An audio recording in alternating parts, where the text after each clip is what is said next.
कौन लड़े तुमसे? कभी व्यवहार जो ऐसे घी के घड़े वाला व्यवहार नहीं है।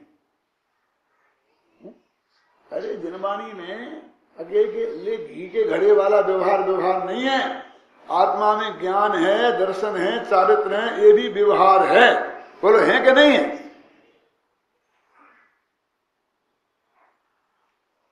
झूठी बात है कि सच्ची बात है? मैं आपसे पूछता हूं। व्यवहार नहीं तो झूठा होता है। अरे सिर्फ भेद का निषेध करने के लिए ऐसा कहा है कि व्यवहार है, और वास्तव में तो वे हैं आत्मा में तीनों गुण, लेकिन वे अखंड रूप से हैं। कहने में आ रहा है अलग अलग, इसलिए वो व्यवहार है। समझे ना? भेद व्यवहार बोलते हैं उसे। इसलिए सभी धान 12 पसेरी नहीं तोलना चाहिए।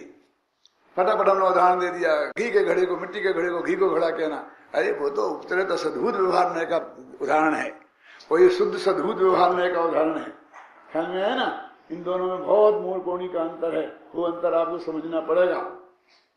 हाँ, तो अभी बात अपन पढ़ रहे थे ना, कहां थी? प्रजागत योग्यता के निमित्त से बनता है, वह समय सार की व्याख्या से समाप्त हो जावे, क्योंकि व्याख्या के काल में मेरा जोर त्रिकाली स्वभाव पर ही रहना है। माने वो व्याख्या पे मेरा जोर नहीं रहेगा।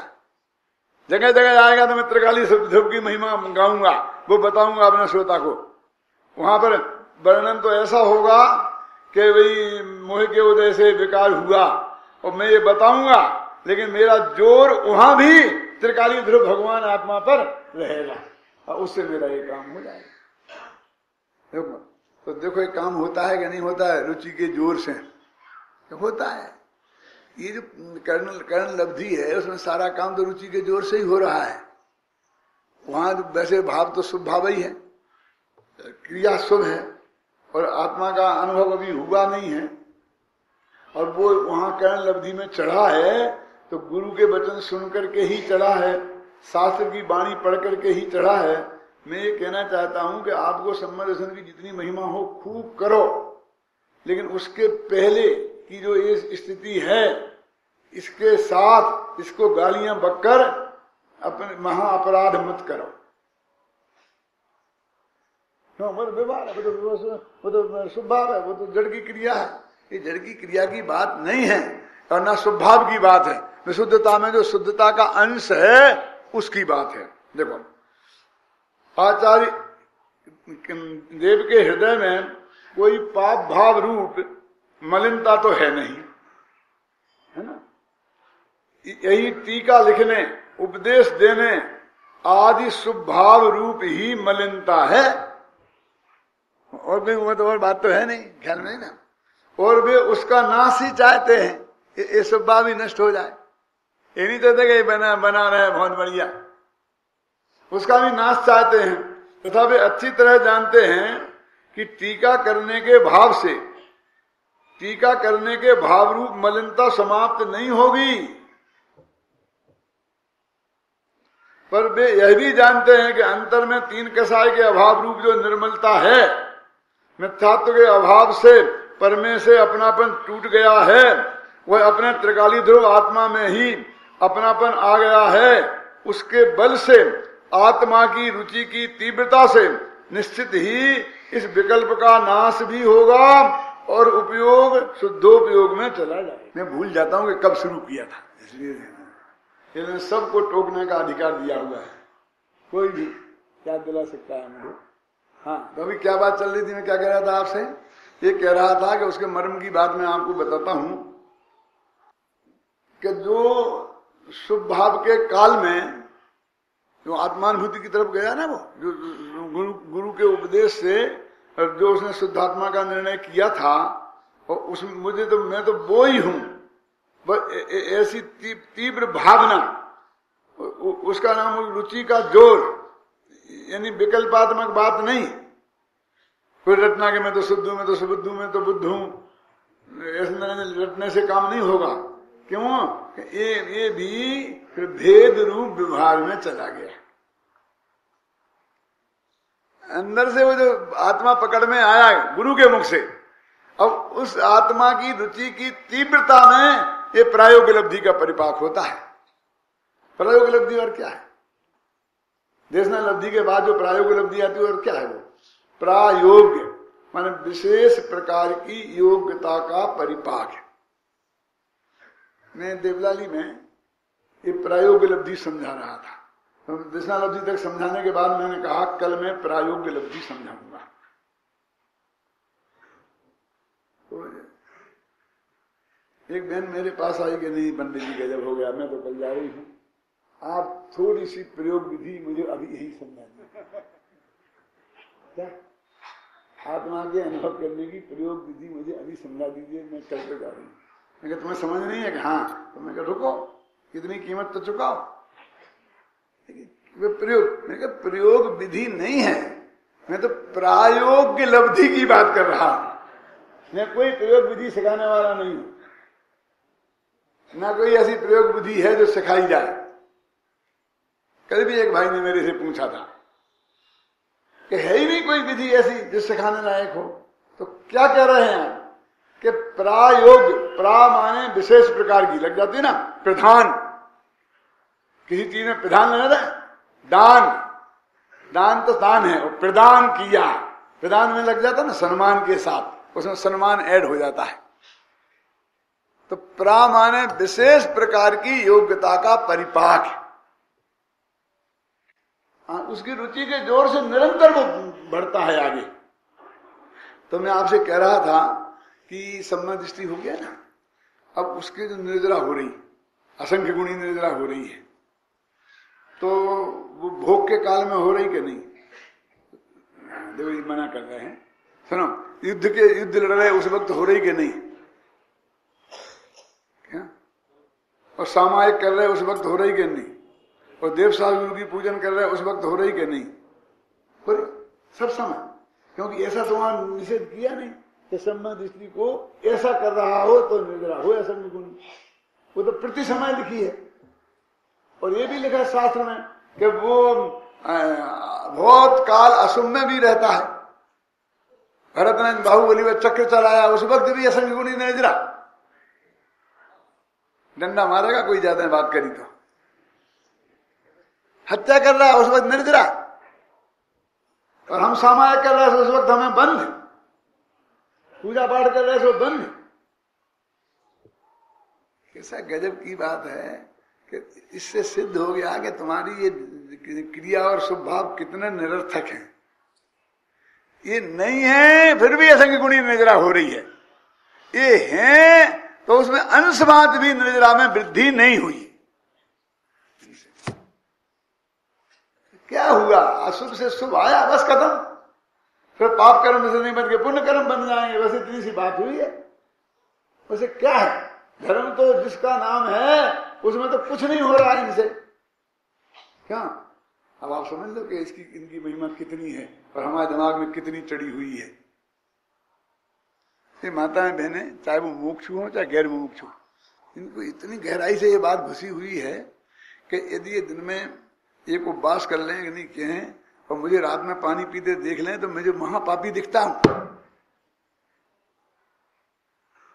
और अपन बहुत धर्मात्मा, 16वां स्वरूप तो इनके लिए रिजर्व, क्योंकि इससे आगे स्त्री जाती नहीं तो मोक्ष में ही चली जाती। और सामने वाले को पापी, पानी पी ले, पानी पी ले, पानी। अरे इसके कुछ भी नहीं, जीरो ही महत्व नहीं है तुम्हारी इसका। जिस वेल तुम उसको हीरा समझ करके संभाल के रख रही हो ना, वो कांच का टुकड़ा है, छाती से लगाया है, क्रियाकांड को छाती से लगाया है। आचार्य देव का ऐसा वाक्य है कि क्रियाकांड को छाती से लगाया है, और जरा सा शुभ भाव क्या नहीं हो गया, मैं चौड़ा और बाजार सिकड़ा। देखो मैं आपसे बोलता हूं कि ऐसे जो जिन्हें व्यवहाराभासी बोलते हैं, मुझे यहां एक भी निश्चयाभासी नहीं दिखता है। सम्यक दृष्टि तो बहुत दूर की बात है, मुझे निश्चयाभासी के दर्शन करने हैं। क्या कह रहे हैं आप? मैं कहता हूं दुनिया में कि मुझे रावण का घर देखना है, राम का घर नहीं। बताओ मुझे रावण का घर। क्या बात कर रहे तुम, पिटाई होगी तुम्हारी। मुझे बताओ एक आदमी का घर ऐसा जो रावण जैसा हो, कि कैसा, कि जिस स्त्री को जी जान से चाहता हो, मौत की कीमत अपहरण करके लाया हो, अपने घर 6 महीना रखा हो, उसे कोई रोकने वाला नहीं हो, और वो उसका शरीर सुरक्षित रह गया, ऐसा घर तो बताओ मेरे को कि तुम उसे जी जान से चाहते हो, कोई रोकने वाला नहीं हो, कोई महिला को अपने घर में रख लो और वो शरीर सुरक्षित रह चली जाएगी, है बताओ? अरे घर तो जाने दो, आश्रम नहीं है ऐसे, रोजीना समाचार अखबारों में आते हैं कि नहीं आते हैं? क्यों? अरे साधुओं का संग इतना नहीं है कि हम अपनी बहन बेटी को दे दें तो वहां सुरक्षित है वो।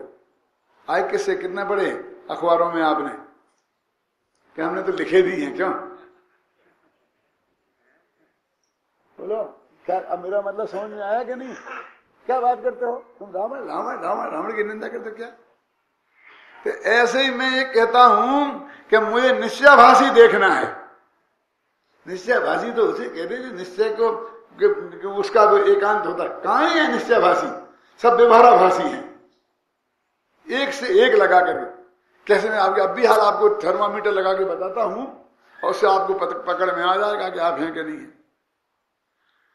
बोलो आलोक जी, पहले अपन दुकान धंधे में बहुत लगे रहते थे, अब अपन ने वहां से थोड़ा उपयोग हटाकर और 2-3 घंटे स्वाध्याय शुरू कर दिया है, ख्याल में आई ना? और अपन ने थोड़ा सा पैसा का दान मान भी निकालना शुरू कर दिया है। और हम सब विद्वानों के अच्छी अच्छी बढ़िया से बढ़िया व्यवस्था करना शुरू कर दिया है। तो ऐसा नहीं लगता है कि मैं पहले से कुछ धर्मात्मा हो गया? बोलो, इसका नाम व्यवहाराभास है। बोले मुझे बताओ कौन? क्यों, क्या समझ में आया भंडारी? मैं पहले हुआ क्या है? शुभ भाव ही तो हुआ है, शुभ क्रिया ही तो हुई है, इसमें तेरे को धर्मात्मापन दिखने लग गया, उसका तो व्यवहाराभास का लक्षण है ये तो।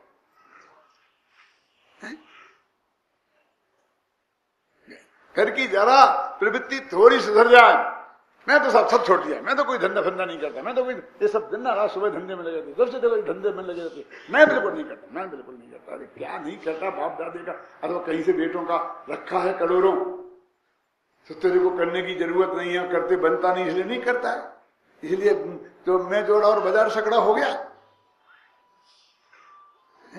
नहीं करता है तो इसमें धर्म कहां से हो गया? मैं उल्टा कहता हूं कि अपना बोझा दूसरे के माथे पर क्यों डालना?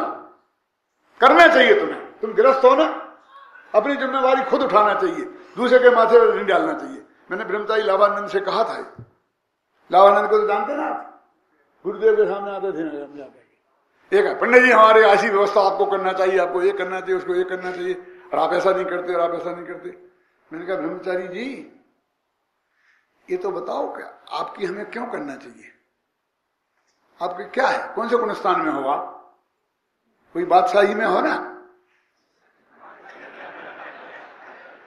अरे हम अपने बाल बच्चे पालें, अपने घर को संभालें, फिर हम शास्त्र लिखें, बच्चों को पढ़ाएं, उनकी किताबें लिखें, हम कितनी मेहनत करते हैं, और तुम निठल्ले बैठे रहते हो दिन भर और हमारे माथे पर बोझा डालना चाहते हो। ऐसा करो, मेरे 2 बच्चे तुम पालो और 2 मैं पालूंगा। सत्य कह रहा हूं, ये गद्दी पे बैठ के कह रहा हूं शास्त्र के सामने। ये निठल्ले हम तो बोझा डालना चाहते हैं, ऐसा मैं बैराग। बैराग किसे कहते जानता है तुम्हें भी? बैराग की परिभाषा नहीं आती तुम्हें? बैराग किसे कहते हैं? बस इस शुभ भाव के नाम पर भी अशुभ भाव में लगे हैं और अपने को धर्मात्मा समझते हैं, दूसरों से उत्कृष्ट। इसका नाम तो व्यवहाराभास है। और आप एक एक को अपनी अपनी कसौटी पर कस लो। मैं डंके की चोट चैलेंज के साथ ही बात कर रहा हूं। अरे अभी तो वो रुचि का जोर, भगवान की वाणी सुनकर, शास्त्र से पढ़कर, विद्वानों से सुनकर, ख्याल में आई ना, और जो फिर सही बिल्कुल एक्यूरेट ज्ञान हुआ, और उस त्रिकाली ध्रुव उसमें जो आया उस ज्ञान में, और उस ज्ञान में जो रुचि का जोर, उससे निर्जरा होती है भाई साहब, मैं छात्र की भूमिका में भी, और उससे असंख्यात गुणी सम्य दृष्टि के होती है, भोग के भी काल में, और सब के काल, उससे असंख्यात गुणी वृत्ति के होती है, अनुवृत्ति के। और अनुवृत्ति का काल कोई भी काल हो, चाहे भोग का काल हो, चाहे त्याग का काल हो, चाहे क्रियाकांड का काल हो। तो इसमें बहुत मार्मिक बातें कही है, बाकी की बात मैं कल करूंगा। समय सार परमागम के मंगलाचरण के तीसरे कलश पर चर्चा चल रही है कि जिसमें ये लिखा है कि यद्यपि मैं शुद्ध चैतन्य मात्र तत्व हूँ, फिर भी परिणति मलिन हुई है मोहोदय से। एक श्वास में दो बात करते हैं आचार्य। पंक्ति पढ़ो तो, पर परिणति हेतु मोह नाम नोनुभावाद अविरत मनुभाव्या व्याप्ति कर्मासिमाताया मम परम विशुद्धि शुद्ध चिन्मात्र मूर्ते भवतु। कि मैं शुद्ध चिन्ह, मैं छंद पढ़ूं, हिंदी का तो समझ में आएगा। यद्यपि मैं तो शुद्ध मात्र चैतन्य मूर्ति हूँ, यद्यपि मैं तो शुद्ध मात्र चैतन्य मूर्ति हूँ, फिर भी परिणति मलिन हुई है मोहोदय से। ये जो मालिनी छंद है ये 4 पंक्तियों में छपा है, वास्तव में 2 पंक्ति का छंद है। तो एक ही पंक्ति में, मतलब ऊपर की पंक्ति में एक कह रहे हैं और नीचे की पंक्ति में एक कह रहे हैं। परम विशुद्धि को पावे वह परिणति मेरी, समय सार की आत्मख्याति नामक व्याख्या से। अब ये समझ लीजिए कि इसमें यदि हम अपनी जिद पर अड़ जाएं तो तीनों भाव परस्पर विरुद्ध दिखते हैं, जबरदस्त। एक तो है कि मैं शुद्ध मात्र चैतन्य मूर्ति हूँ, मैं रंच मात्र भी मेरे में विकार नहीं है, और फिर भी परिणति मलिन हुई है, दोनों मात्र में। तो ये यदि मैं पूरा एकांत से संपूर्णतः किसी भी अपेक्षा अपर पक्ष नहीं है, तो इसी कलश में उन्होंने उल्लेख कैसे किया कि वो परिणति मेरी, वो परिणति भी देखो संस्कृत में पढ़ा है मम, है ना। पर परिणति हेतु मोह नाम नोनुभावाद अवृति मनोभाव्या व्याप्ति कलमाशाया मम परम विशुद्ध। मम परिणति ऐसी हो रही है मेरी परिणति, तो परिणति को मेरी करे, ऐसे नहीं कि पर अलग कोई एरावत विंध्याचल हिमाचल जैसा पड़ा है अलग अलग। दोनों अपेक्षाएं एक ही कलश में एक साथ व्यक्त कर रहे हैं। मुझ में कुछ नहीं हुआ है और थोड़ा हो गया है। क्या दीदी भाई देखो, बहुत मार्मिक बात है। हम डॉक्टर के पास जाते हैं तो हर साल ये होता है कि पूरा चेकअप करते हैं ऊपर से नीचे तक, और कहते हैं कि आपको कुछ नहीं है, चिंता की बात नहीं है, बिल्कुल नहीं है, कुछ नहीं है, बस एक गोली शाम को सोने के पहले खा लिया करें। कुछ नहीं है तो ये गोली क्यों खाऊं मैं,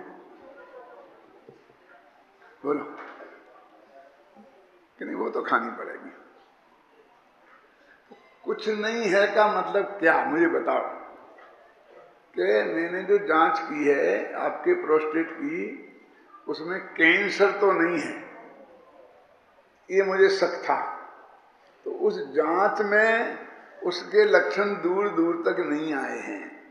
मैंने सब तरह से देख लिया है, नीचे ऊपर खून की जांच करके और अंदर से डाल करके, ऊपर से देख करके, और सोनोग्राफी करके और मोनोग्राफी करके, जो जो होती हैं सब करके मैंने देख लिया है कि वो नहीं है, इसलिए कुछ नहीं है। अब थोड़ा सा अवरोध है, इससे पेशाब धीमी रफ्तार से आता है, ख्याल है ना, तो उसके लिए एक गोली खाओगे तो वो निर्मल तरीके से निकल जाएगा। अब बोलिए, अब कुछ नहीं है और एक कुछ है, इन दोनों में आपको विरोध लगता है? कुछ माने ऐसा कोई महा वो नहीं हो गई है बड़ी, उसका नाम कुछ उसका नाम है, इसका नाम कुछ नहीं है जो है। वो त्रिकाली शुद्ध भगवान आत्मा में कुछ नहीं है, वो इतनी महान बात है कि उसकी तुलना जगत में कोई दूसरे से नहीं हो सकती है। और नीचे जो कुछ बता रहे ये बहुत मामूली बात है, कहाँ वो त्रिकाली में और कहाँ जो एक समय की पर्याय में, जो अगले समय में स्वयं ही नष्ट होने वाली है। ख्याल में है ना? कहाँ तो वो कहते मेरी परिणति उसके लिए मैली हुई है। अब मैली हुई है तो फिर अपने गुरुदेव जैसे महापुरुष ने गुणस्थान परिपाटी से निकाला कि मैली का क्या अर्थ है कि जब वे छठवें सातवें गुणस्थान की भूमिका में झूलने वाले भावलिंगी संत थे तो तीन कसाय के सद्भाव रूप अशुद्धता तो हो ही नहीं सकती है। तो यहाँ जो भी संजुलन कसाय का उदय संबंधी और नौ कसायों के उदय संबंधी जो विकार है सिर्फ उसको यहाँ पर मलिनता कह रहे हैं। गुरुदेव के प्रवचनों में पढ़ना, इसमें भी किताब में लिखा है कि वो जो परिणति है वो कोई बहुत बड़ी मलिनता नहीं है। कौन सी मलिनता है सुशील जी? कि मुझे ये समय सार की टीका लिखने का भाव आ गया है। क्या कह रहे? ना मुझे शादी का भाव आया है, न किसी माँ बहन को छेड़ने का भाव आया है, न धंधा पानी करने का भाव आया है, न कोई पहाड़ी पर तीर्थ बनाने का भाव आया है, कुछ नहीं आया है। ख्याल में ना। लेकिन तुम्हारी परिणति में मैली कैसे हो गई कि ये टीका करने का जो राग आ गया ना मुझे? क्यों? जगत के जीवों के कल्याण की भावना से सही है, अपने कल्याण की भावना से सही, तो ये जो विकल्प की तरंग खड़ी हो गई ना, ये अशुद्धि है। और इतनी भी अशुद्धि को भी अशुद्धि स्वीकार कर रहे हैं। हम क्या बात करते हो, ये तो बहुत ही बढ़िया काम है, इसके लिए तो अभिनंदन किया जाना चाहिए उनका। क्यों? और हम करते भी हैं। देखो, हम और आचार्यों को उनसे भी गहरी वाले होंगे, साधना वाले हुए ही है ना, मोक्ष गए हैं जो, तो उन्हें हम लोग याद नहीं करते हैं, इन्हें इतना याद करते हैं। तो वो तो उनकी वो जो अपराध जिसे वो कह रहे खुद, उसकी ही प्रशंसा करते हैं ना। हम क्या करते हैं? उसी की गीत गाते हैं ना, दूसरे का क्यों नहीं गाते हैं? तो वो कहते मेरा यही मलिनता है।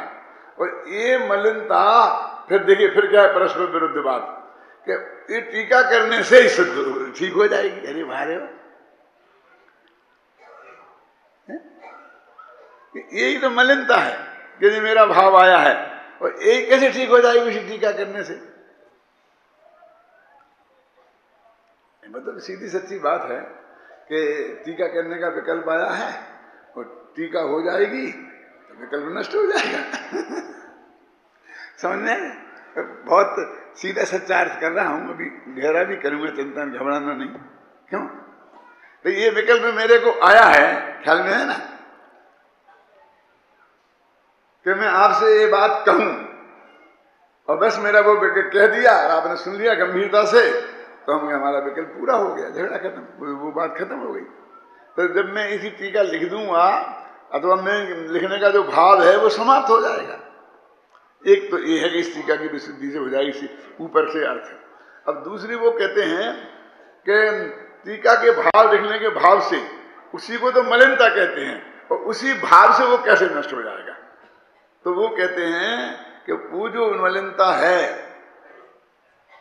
ये नीचे की मलिनता होती परिस्थिति आदि के विकल्प संबंधी, तो वो स्वस्त्री सीमा का व्रत लेने से नष्ट हो जाती।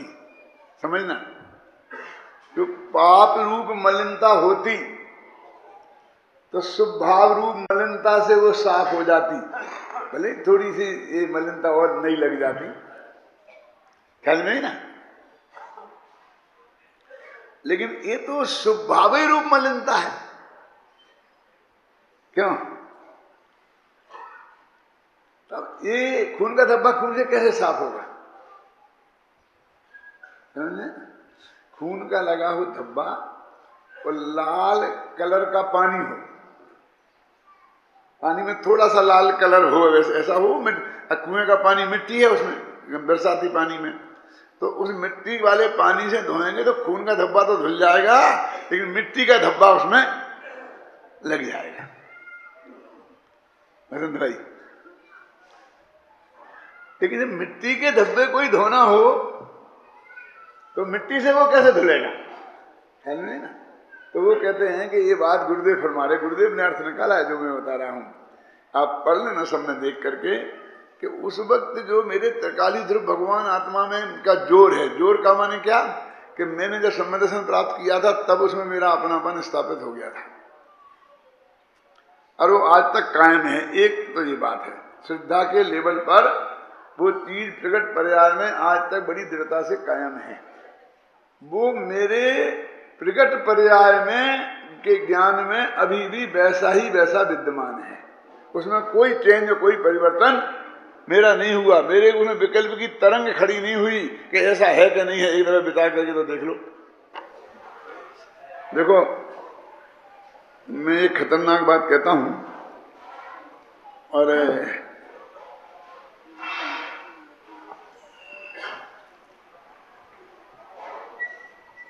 किसी मिनिस्टर पर कोई आरोप लगाया गया, ख्याल में ना, तो वो ये कहते हैं कि कोई आदमी तुम्हारी मां के चरित्र पर कलंक लगाए